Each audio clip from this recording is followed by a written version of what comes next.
I'm going to let you go ahead and get to your rower. It's fine. It is on. Okay. Yeah. Some of our classes here, we're ready to get started. Welcome to Crew. My name is Pam. This class is going to be appropriate for all levels.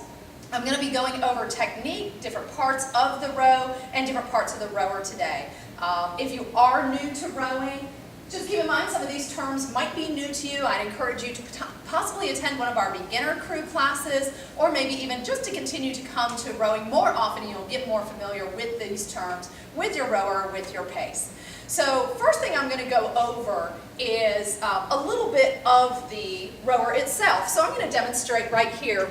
When you come to class, our rower is going to be set up. But if you have one at home, or if you are interested in how to engage the rail, the monorail, and the flywheel, I'm going to go over a quick demonstration of that. Again, with our rower, the portion in the front is the flywheel portion, and the portion here is considered the monorail, or I might just refer to it as the rail during class. If you come to the middle, you can simply lift up, and holding on carefully, the rower will split into two parts. So for storage, we would move the flywheel all the way onto its front to store, and the rower, the rail, would be stored down low. To bring these two pieces back together, we're going to lift the monorail over the flywheel section, placing it right in between the foot flex, carefully making sure your fingers are out of the way, and then lowering it down until it snaps into place. So your rower should be all set to go, so that would be how you would engage it and disengage it. To begin the class, we're going to enter the rower from the back. So go ahead and move forward, straddling the rail as you go, and have a seat. The first thing we're going to do is move forward to the flywheel, and I want you to go ahead and lift that damper, and again this is considered a damper, up into somewhere between about the 3 and the 4, which is where most rowing is going to occur. Now you can certainly change the damper to different settings. We're not going to do that today for this workout, but depending on the workout you wanted to do, again you may change the damper. Today and for most rowing it would simply be between a 3 and a 4. Let's go ahead while we're here and move the handle down into the hook, and that'll just be a little bit easier for us to grab. The next thing we're going to do is look at our display. If you started to row, it would simply go into a just row option and your display would come up. I'm going to have you go ahead and set it by pressing the bottom right button that says menu. And again from here, to begin with, we're going to do just row. What I do want you to take note of is what's on your display. There are different units that can be displayed, and I want it on the units that is your time per 500 meters. So you should see something that says /500M fairly large on the screen, either in the middle or somewhere close to the top. We're going to be using that variable today as well as your strokes per minute. So again, we'll talk about those as we go. Make sure you adjust those units so you see a time per 500, and again you can adjust that if you're seeing watts or calories per hour. Go ahead and just press the units button all the way on the left until it scrolls through and you do see the time per 500. From there we're going to go ahead and place our feet in the foot flex. Now where we want to place our feet is where the strap, when adjusted, comes down over the ball of the foot. If you need to, if you place one foot in and you notice that you're not in the correct position, you need to move it up or down a little bit, simply just pull the foot flex forward and you can slide up or down. Make sure that the buttons come through the holes on the foot flex. Once you're in the correct position, again, not only is the strap across the ball of the foot, but when we're sitting in the correct position, our shin is going to be at most just perpendicular to the floor. So when you're ready, we're going to go ahead and grab onto the handle. The first thing I'm going to have you do is just get into some nice, easy rowing. So when you're ready, we'll go in synchrony. Let's go ahead and pull back. So just noticing right now, I just want you to get into a rhythm, and then we're going to start focusing on some different parts of the stroke. Come up to about 22 to 24 strokes per minute to begin with. Just row with me, and you can notice straight ahead in the mirror where we're rowing. So let's all stay together. So as we come forward and start to push back, that is our catch. Notice at the catch that the chest isn't relaxed or leaning on the thighs. The core is engaged. Also important at the catch is that that seat or your hips are still about 6 to 10 inches from the heels.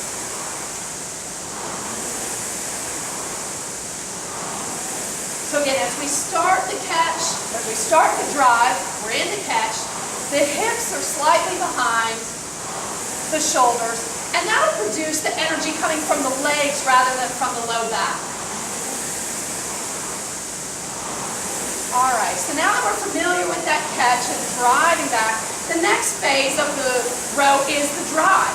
It's where we're pushing through the legs to drive the body back. The legs start off the motion, the arms come into play, and the back slightly hinged. We're going to work on that in a moment. So we have the catch as we come forward, and as we push back, it's the drive.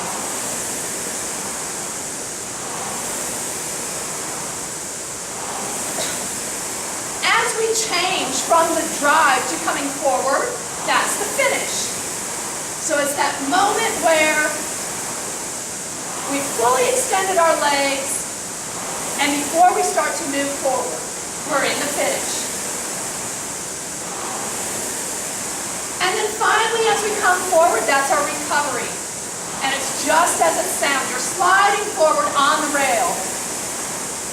Make sure that you're not pulling yourself forward with the toes, but just gliding forward.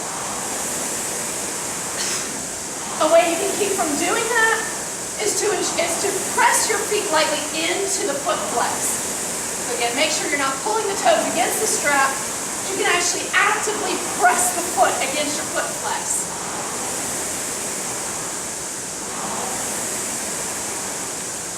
All right, so again, it's the catch, the drive, the finish, and then the recovery.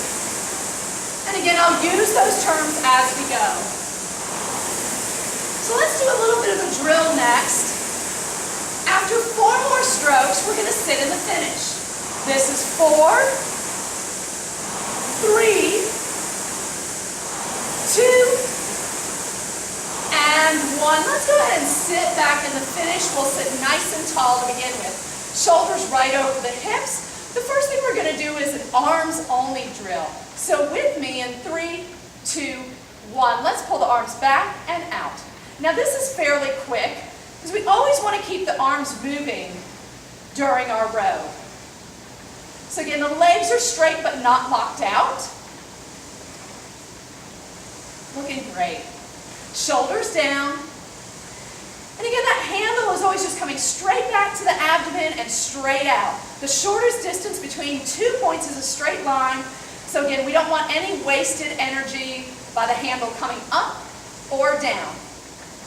Take a moment to notice your hand position. We're not over gripping the handle.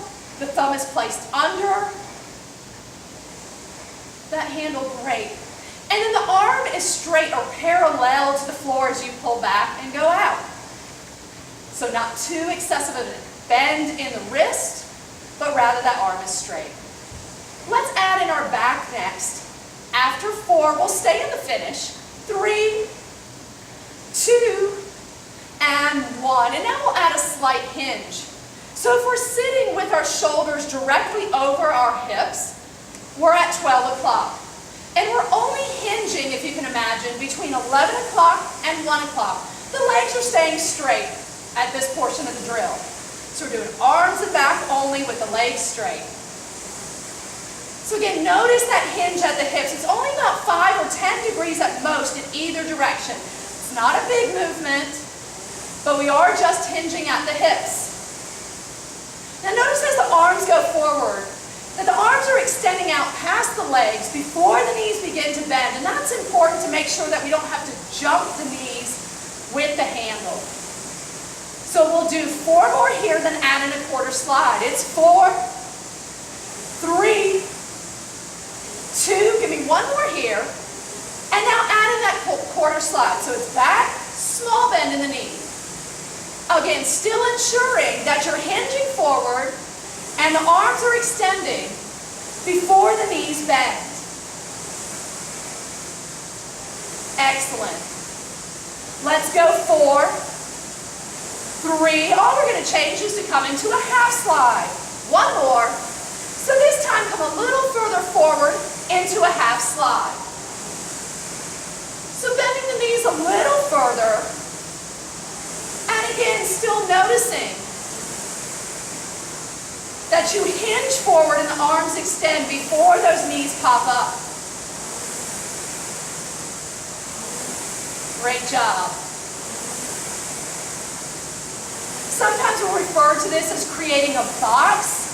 When the arms extend out past the legs, there's space for the knees to come up. You want to create that box each time. All right, guys, we're in half slide. We're going to move it to 3/4 of a slide after 4. So we're coming in a little further. 3, 2, and now coming in 3/4 of a slide. So it's almost a full slide. Not all the way, though. Again, still ensuring that your back is hinging and the arms are coming out past the legs before those knees pop up. Create that box. Take a moment to focus back in on the arms, coming straight back to the abdomen. Shoulders are down and relaxed.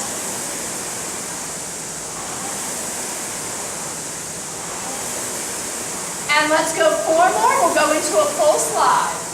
In 4, 3, hinging at the hips, 2, and now we're coming into that full slide. Let's go. Again, lengthening out that slide. We'll actually slow us down a little bit, so you might notice your strokes per minute getting a little lower if you're looking at it. Again, still noticing all parts of the rowing stroke now. Remember, as you come forward in that catch, because we've hinged forward, the hips stay behind the shoulders. So as we start the drive, it's through the legs, not the back.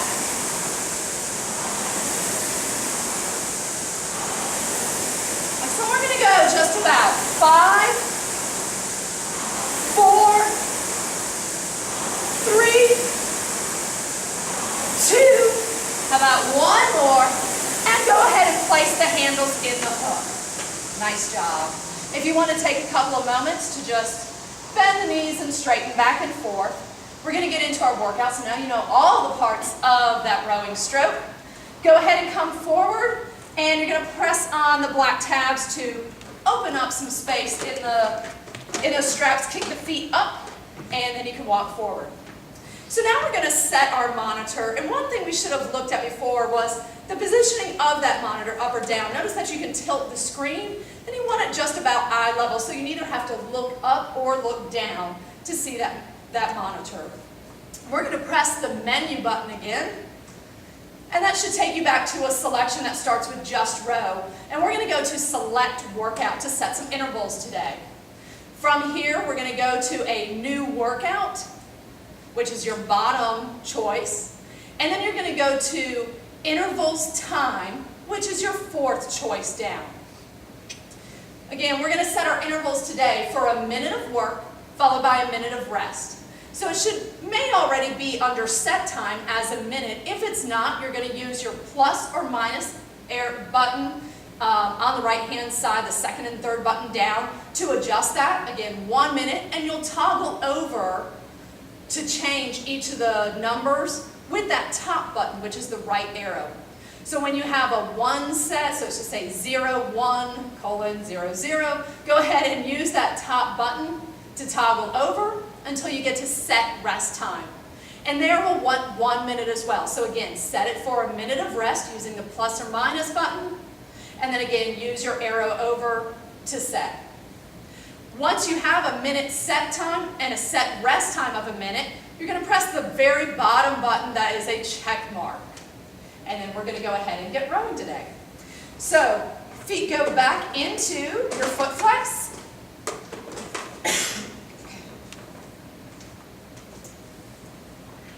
I'll get you started on this first minute of work a little slowly, but we're going to go ahead and go for it since you're nice and warmed up. So go ahead and grab the handles, hips should be back. And on your first pull, let's go. So we're going to pull back. We'll do a couple of rows first, and we're going to set it until 24 strokes per minute. All right, guys, so this first interval is a worker interval, keeping good form. We're going to stay at 24 strokes per minute, but I want you to apply a little more pressure through the handle as you come back and through the feet. So what you'll notice is that middle time per 500 should come down. It should get lower.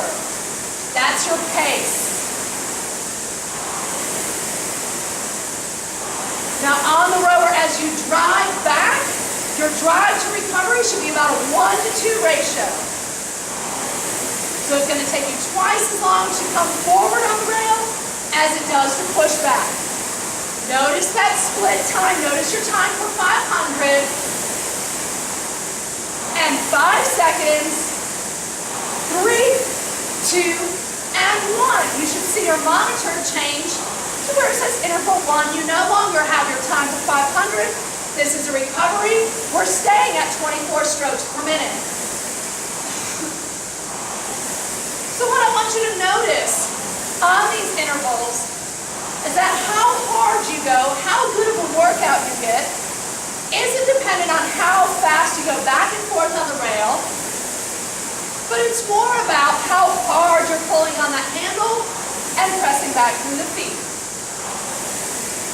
So again, we're going to keep all of these intervals at 24 strokes per minute, and all I want that variable to be is how hard you are pulling on that handle, and that's going to change your resistance and your workout. We have 10 seconds left,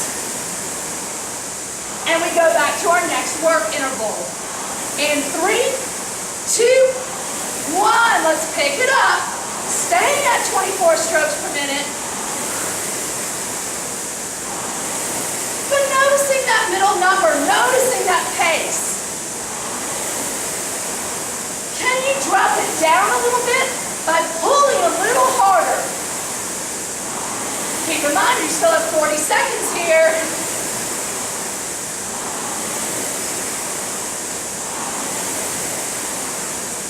Remember that cadence. It's push back in 1, forward 2, and 1. Back in 1, forward for 2. Remember not to pull yourself forward on the rail.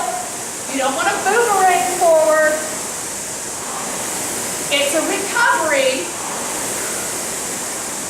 10 seconds left. Again, notice your time for 500 meters. That's your pace. In 3, 2, 1. We're going to stay at that 24 strokes per minute, but I want you to pull a little bit lighter. Noticing nothing's changed about the damper setting. We're not going back and forth any slower, but your intensity should come down. Remember, as you're rowing, guys, make sure you're creating that box. I'm seeing some knees come up a little bit early, so make sure, again, you hinge forward to that 1 o'clock position, and the hands travel out past the knees before the knees pop up. Notice if you're having to jump the knees, pause those knees just a little bit longer. We'll have another chance here to work a little harder, staying at 24 strokes per minute. 3 seconds. So not turning over any faster, just increase your intensity. Let's go.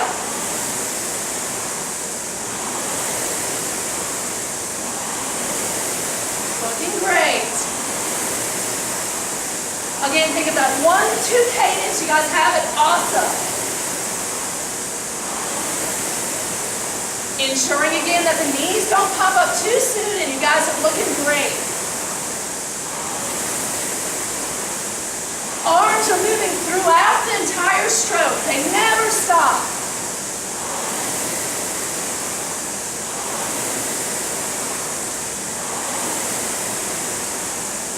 Seconds left.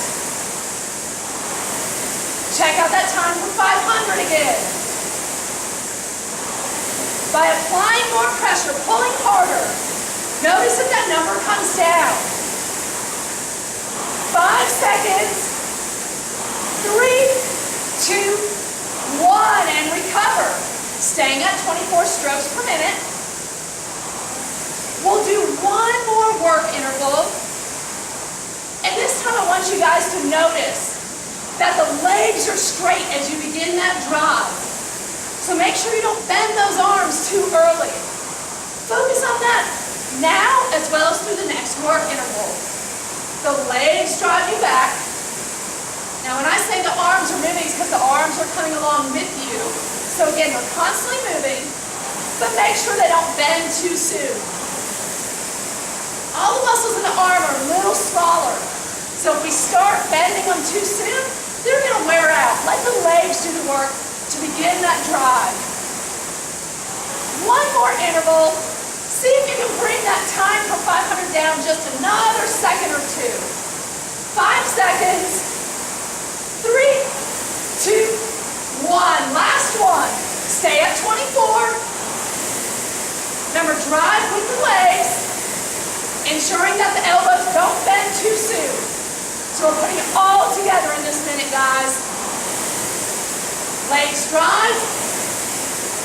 We create that box, extending the arms out before the knees bend. And we have that 1-to-2 ratio.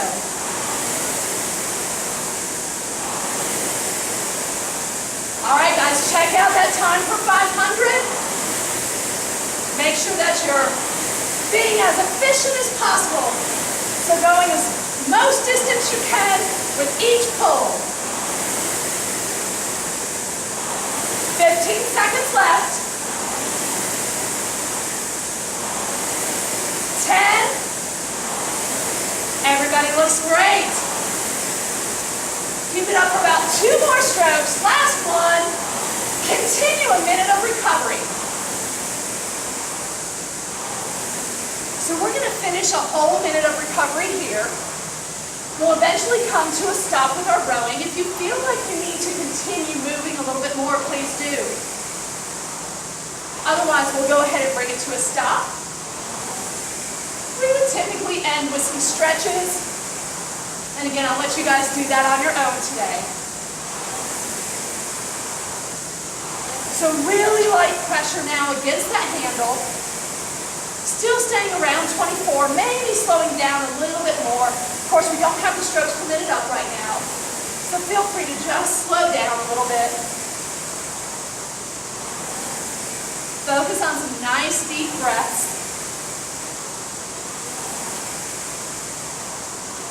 6,